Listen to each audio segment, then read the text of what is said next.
Welcome to your favourite day of the week, everyone, and it's said that the only certainties in life are death, taxes, and you liking this video. And with such certainties as death, there's no rule book or guidelines on how you could go out, so you might as well make it as spectacular as possible. So today we're taking a look at a few people's passings who were so fantastic that they made it into a YouTube video. So to start off this absolutely fantastic list, we have this fine chap here, Francois Vitale, who's about to plunge a sword through his chest because in April 1671 he was the chef responsible for a magnificent banquet for over 2,000 guests in honour of King Louis XIV. However, during the meal, disaster struck for Francois as he found out his fish delivery was not enough to feed the entire royal entourage. Francois was so distraught that he drove a sword through his heart as he would rather perish than face such culinary humiliation in the face of the king. Emotional, damn it! Sadly and ironically for Francois, apparently his body was only discovered when someone came to tell him of the arrival of more fish. Francois' death is thought to be the origin of the phrase died for a want of lobster sauce, meaning to die or be devastated over a minor disappointment. But he's not the only person in history to reach such a strange demise.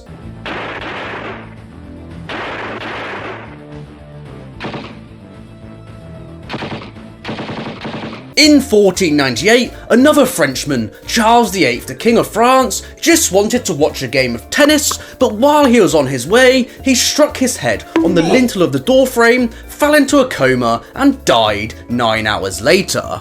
His contemporaries perceived his death as the perfect reminder of fatality. A king could die in an absolute miserable way and not get a heroic exit. Another leader who got a flimsy passing is this old boy here, John II of Komnenos, a Byzantine emperor who in 1143 was preparing for a siege of Antioch and decided to take away distress with a wild boar hunt. Unfortunately for him, he cut himself on the hand with a poisoned arrow, but being the mad lad he is, he ignored the wound before infection struck and he passed away a few days later. A bit of foul play was of course suggested, but it was never proven. However, sometimes kings do get the heroic exit that they dream of, and one such case is King John of Bohemia. In 1346, when the tide of the Battle of Crecy between the English and French had shifted in English's favour, nobles of the Kingdom of Bohemia saw the dangers to the life of their King John fast approaching and advised him to retreat from the battlefield. Now, King John wasn't your perfect male specimen and heroic warrior like me. He was a 50-year-old man who had been blind for 10 years due to an eye disease, and he would not retreat and commit such a slander against his name and honour. Instead, he ordered his men to lead him to the place in the battlefield where it was the loudest, as he was determined to strike an enemy with his sword, and if they wouldn't take him, they would be beheaded. John was so poor of sight at this time, he required that 2 men, either side of him, attach the reins to their horse to lead him into the battlefield. The king ordered his son Charles to stay behind and take up the crown of Bohemia, as John went forward with his determination to die in battle. Chroniclers have said he hit as many of his own troops with his sword as he did the enemy, and he did get his wish to die with his sword in his hand. While John's death was heroic, it was likely that he was absolutely beaten and mauled to death with English weaponry in his last moments, causing quite the painful exit. Next up we have this absolutely first-rate chap here with this dazzling beard who is Hans Steininger, the mayor of Brunau, who had a 1.4 metre long beard, but his beard caused his rather unusual death in 1567.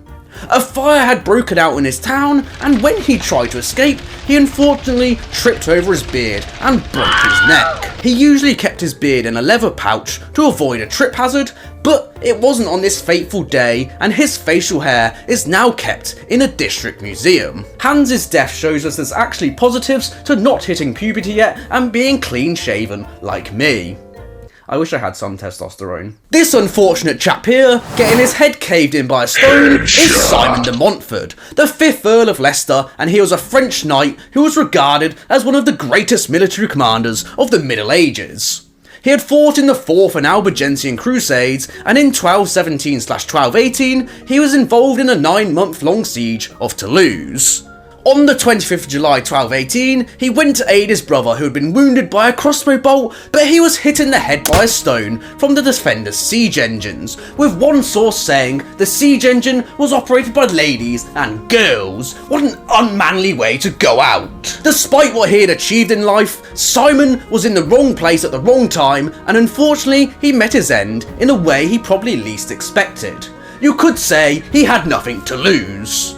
I'm so funny. Charondas, an ancient Greek lawmaker who lived around 700 BC, devised the law that anyone who enters a public assembly with a weapon would be put to death. However, one day Charondas had been hunting and unknowingly arrived at the assembly with his hunting knife. So being a man of his word, Charondas killed himself to uphold his law. Now imagine if every British politician upheld their laws. There'd be none left. Next up we have another Frenchman because the French just can't keep off this list. Louis III of France in 882 AD at the age of 17 was just a bit too thirsty one day, and after jokingly chasing a girl back to her father's, he hit his head on the doorframe and later perished. Chrysippus, a Greek philosopher who at the 143rd Olympiad in 204 BC had drunken a lot of wine and was watching a donkey eat some figs, and he cried out, "Now give the donkey a drink of pure wine to wash down the figs," and he died of a laughing fit at the age of 73. Personally, I think he went out in the best way. Frederick Barbarossa, Holy Roman Emperor who at the age of 67 in 1190, with conflicting accounts of his death, drowned in the Salif River in Turkey after trying to swim across it with a full set of armour on. Now I'm all for a good cardio workout, but sometimes people just take their New Year's resolutions too far. Other reports state he was thrown from his horse with full armour on and drowned, or after he bathed in the river, exhausted from a march, he drowned with the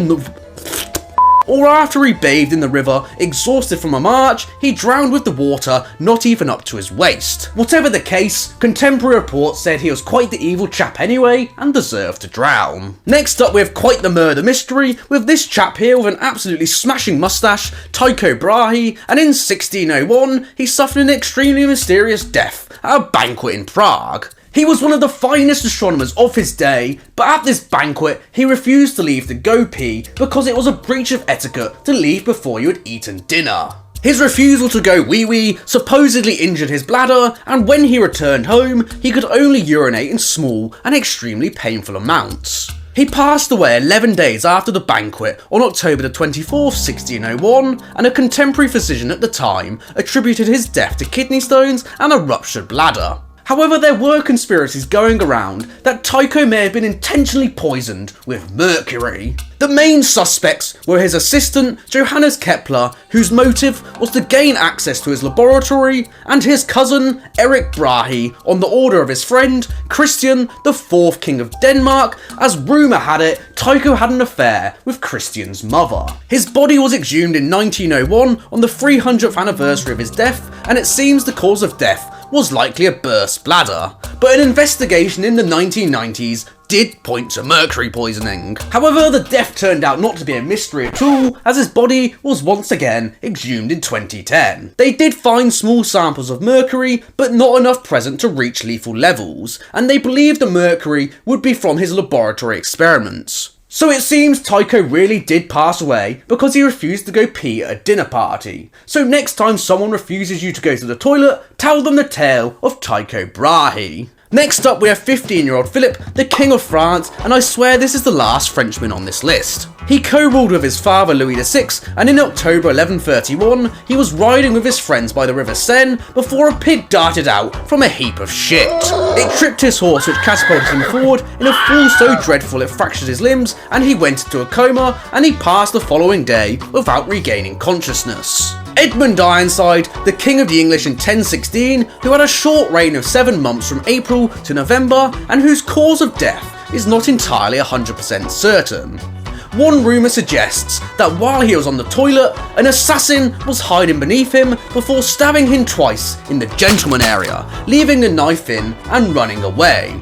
so just remember, always check for assassins before you go to the toilet. This lady here is 18-year-old Archduchess Mathilda of Austria, who in June 1867 put on a stunning dress to go to the theatre, but before she went, she started smoking a cigarette. Her father had forbidden her to smoke, but like every teenager, she was in a rebellious phase, so when she heard him approach, she hid the cigarette behind her dress then caught fire, and she passed away from the burn she received.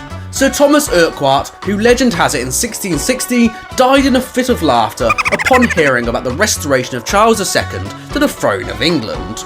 Eleazar Avaran, who died during the Battle of this, which I can't pronounce, in 162 BC, spotted the war elephant of Seleucid king Antiochus V.